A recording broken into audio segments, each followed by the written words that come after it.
রংপুরে শুরু হয়েছে বিশিষ্ট আলোকচিত্রী ফিরোজ চৌধুরীর ১৩তম একক আলোকচিত্র প্রদর্শনী।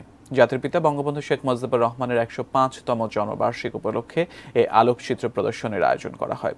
দুপুরে স্থানীয় টাউন হল মাঠে ৫ দিনব্যাপী প্রদর্শনীর উদ্বোধন করেন জেলা প্রশাসক মোহাম্মদ মোবাশ্বের হাসান।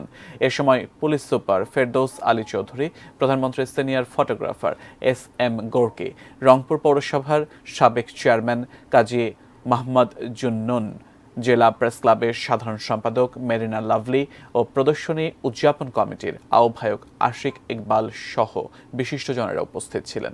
প্রদর্শনীতে ১৩০টি আলোকচিত্রে নারী ও শিশুর বৈচিত্র্যময় জীবন তুলে ধরা হয়েছে। প্রদর্শনী চলবে ২১ এপ্রিল পর্যন্ত।